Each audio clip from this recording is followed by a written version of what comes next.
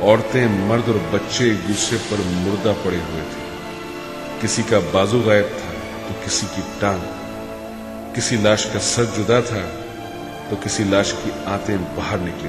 ان مظلوموں کو اس وقت نشانہ بنایا گیا جب فلسطینی پناہ گزین یہ سمجھ رہے تھے کہ وہ اب اقوام متحدہ کی پناہ میں آ گئے ہیں۔ یہودی رہنما سول ہوں یا فوجی، شیرون ہو یا یہود بارک، سب یکساں دہشت گرد ہیں۔ اسرائیلی دہشت گرد جب فلسطینی آبادی پر حملہ آور ہوتے ہیں تو نہ خواتین کا خیال کرتے ہیں، نہ بچوں کا، نہ ہسپتال کا احترام کرتے ہیں، نہ خدا کے گھر کا، نہ ایمبولینس کو چھوڑتے ہیں، نہ مسافر بس کو، کیونکہ سب کا جرم ایک ہے، سب کی سزا ایک ہے۔ یہ 4 ماہ کی معصوم بچی سوال کرتی ہے کہ میرا قصور کیا ہے، مجھے کس جرم کی سزا دی گئی ہے؟ اس معصوم بچی کی ماں کو چین کیسے آئے گا جس کی برسوں بعد پھول جیسی بچی پیدا ہوئی تھی، اور ایسے نہ جانے کتنے بچے ہیں جو بولنے اور چلنے سے پہلے ہی یہودی فوج کی گولیوں کا نشانہ بن جاتے ہیں، کیونکہ یہودی فوج کو ڈر ہے اگر یہ بچے زندہ بچ گئے تو بڑے ہو کر ان کے ٹینکوں پر پتھر برسائیں گے۔ اسرائیل کی ان وحشیانہ کارروائیوں پر بعض دفعہ خود ان کی فوج کے سپاہی بھی ایریل شیرون کے فیصلوں کے خلاف احتجاج کرتے ہیں، جس طرح 29 سالہ میجر رمی کمپلان آرم فورس کا نوجوان آفیسر تھا جسے فلسطینیوں کے خلاف لڑنے سے انکار کے جرم میں جیل میں ڈال دیا گیا۔ پھر اس نے جیل میں موجود 491 فوجیوں کے ساتھ عدالت سے رابطہ کیا، اور اس نے عدالت سے کہا کہ گھروں اور باغات کی تباہی اور شک کی بنیاد پر ملک بدری اور مغربی کنارے اور غزہ پر قبضہ غیر قانونی قرار دیا جائے۔ اس نے اپنے بیان میں کہا، مجھے اس عمل سے اول روز سے نفرت تھی کہ بچوں کا تعاقب کیا جائے جن کے ہاتھوں میں پتھر ہوتے ہیں، اور میں 10 سالہ بچے کو درجنوں فوجیوں کے ذریعے صرف اس لیے گرفتار کروں کہ وہ ہمارے کسی ادارے کی لسٹ پر تھا۔ اور اسی طرح باغوں اور مکانات کی تباہی محض شک کی بنیاد پر میرے نزدیک ایک قبیح خیال ہے۔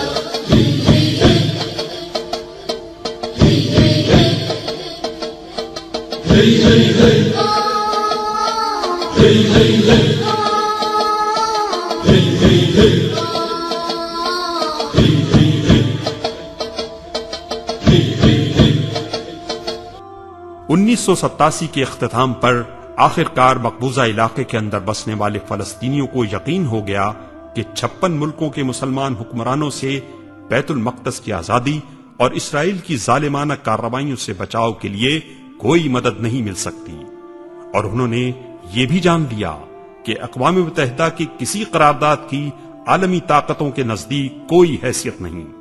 اس لیے اب اپنے مستقبل کا فیصلہ ہم کو خود کرنا ہے۔ پھر فلسطینی قوم نے فیصلہ کیا، عزت سے جیے تو جی لیں گے ورنہ جام شہادت پی لیں گے۔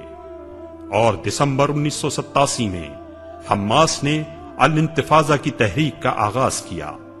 یہ اس تحریک کا ثمر ہی ہے کہ یہودی فوجی سرزمین فلسطین پر قبضہ کرنے اور ہر قسم کے ہتھیار استعمال کرنے کے باوجود آج عذاب میں مبتلا ہیں۔ کہیں بندوق بردار یہودی فوجی پتھر مارنے والے بچوں سے خوفزدہ ہیں، تو کہیں دیو ہیکل ٹینکوں میں بیٹھے ہوئے یہودی فوجی فلسطینی نوجوانوں کی گولیوں سے ڈرتے ہیں، اور فلسطینیوں کے خودکش حملوں نے تو ان کی راتوں کی نیند اور دن کا چین حرام کر دیا ہے۔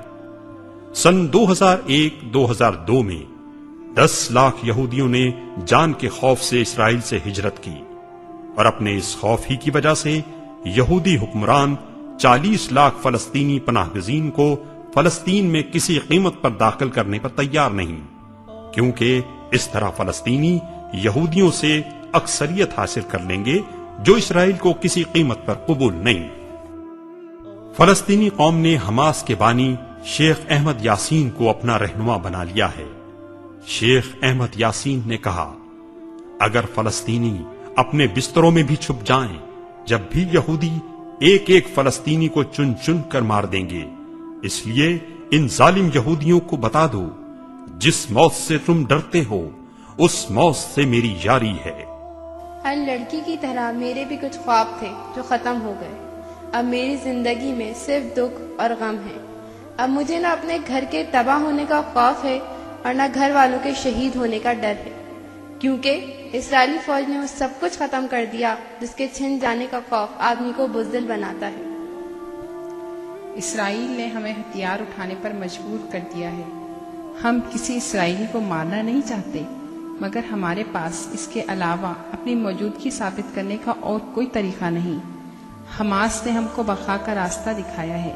اسرائیل ہر مسلمان کو فلسطین سے ختم کر دینا چاہتا ہے، تو بستروں میں چوہوں کی طرح مرنے سے بہتر ہے کہ ہم لڑتے ہوئے شہید ہو جائیں۔ شیخ احمد یاسین کی قیادت نے پوری فلسطینی قوم کے اندر ایک بجلی بھر دی ہے۔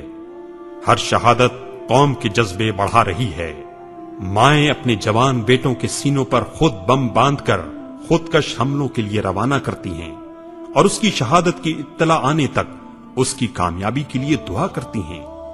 یہ حماس کی ذہنی اور فکری تربیت کا ہی نتیجہ ہے کہ اس وقت 300 سے زائد لڑکے اور لڑکیاں خودکش حملوں کے لیے اپنے نام لکھوا کر اپنی باری کے منتظر ہیں اور شہادت کے سفر پر جانے والوں کو یہ پیغام دیتے ہیں: باریابی جو تمہاری ہو حضور مالک کہنا، ساتھی میرے کچھ سوختہ جاں اور بھی ہیں۔ اپنے رشتے ہوئے زخموں کو دکھا کر کہنا، ایسے تمغوں کے طلبگار وہاں اور بھی ہیں۔ شیخ احمد یاسین اسرائیل کے لیے ایک خوف کی علامت بن گئے ہیں، جو ہاتھوں اور پاؤں سے معذور ہیں، مگر اس کے باوجود ان کو 18 سال اسرائیل نے اپنی قید میں رکھا، اور جب یہودی حکمرانوں کا خیال تھا کہ شیخ احمد یاسین کی زندگی چند دنوں کی رہ گئی ہے تو ان کو رہا کر دیا، مگر اللہ تعالیٰ نے شیخ احمد یاسین کو کئی سال زندہ رکھا۔ اسرائیل نے بارہا ان پر حملے کیے اور آخرکار اسرائیلی جہازوں نے 17 اپریل سن 2004 کو الصبح ایک میزائل حملے میں شہید کر دیا۔ يحشد أجناده ويعتد للموقف الفاصل، والحق يحشد أجناده ويعتد للموقف الفاصل، ويعتد للموقف الفاصل۔ اس بوڑھے باپ کے چہرے پر عزم دیکھیں جس کا بڑھاپے کا سہارا چھن گیا ہے۔ اس 4 ماہ کی معصوم بچی ایمان کی معصومیت دیکھیں جس کو دنیا میں کچھ دیکھنے سے پہلے ہی اس دنیا سے بھیج دیا گیا۔ اس ماں کی بے چینی اور آنسو دیکھیے جس کی برسوں بعد گود ہری ہوئی تھی مگر پھر اجڑ گئی۔ ان بوڑھی ماؤں کا حوصلہ دیکھیے کہ جوان بیٹوں کی شہادت پر آنکھ میں آنسو نہیں، عزم ہے۔ اس چھوٹے بھائی کی آنکھوں میں جذبات دیکھیں جو بھائی کی لاشیں کو دیکھ کر دل میں تڑپ رہے ہیں۔ کیا ان جذبوں کو کوئی شکست دے سکتا ہے؟ آج فلسطین میں بہنے والا معصوم بچوں کا لہو دنیا کے 1.5 ارب مسلمانوں سے سوال کرتا ہے، کیا ہمارا خون ناحق یوں ہی بہتا رہے گا اور ہماری مدد کو کوئی نہیں آئے گا؟ جبکہ ہر یہودی ادارہ ہر سال اپنی آمدنی کا 40% حصہ اسرائیل کو فلسطین پر اپنا ناجائز قبضہ برقرار رکھنے کے لیے مدد کرتا ہے۔ کیا آپ اب بھی لنچ میں یہودی کمپنی کا برگر ہی کھائیں گے؟ کیا آپ اب بھی ڈنر میں یہودی کمپنی کا پیزا کھائیں گے؟ کیا آپ اب بھی یہودی دہشت گرد ایریل شیرون کے نام کے ڈٹرجنٹ سے ہی اپنے کپڑے دھوئیں گے؟ جبکہ ایریل شیرون سرزمین فلسطین کو مسلمانوں کے خون سے دھو رہا ہے۔ کیا آپ اب بھی یہودی کمپنی کے شیمپو سے اپنے بال دھوئیں گے؟ کیا آپ کی غیرت گوارا کرے گی کہ یہودی کمپنی کی پالش سے آپ کے جوتے چمکائے جائیں؟ کیا آپ کی اسلامی حمیت گوارا کرے گی کہ آپ یہودی کمپنی کے مشروب سے پیاس بجھائیں جبکہ یہودی مسلمانوں کے خون کے پیاسے ہیں؟ کیا آپ کی اسلام سے محبت گوارا کرے گی کہ آپ یہودی کمپنی کے کپڑوں سے اپنی شخصیت کو دیدہ زیب بنائیں؟ یقیناً آپ کا یہودی مصنوعات سے انکار ہی میرے بہتے ہوئے زخموں پر مرہم رکھ سکتا ہے۔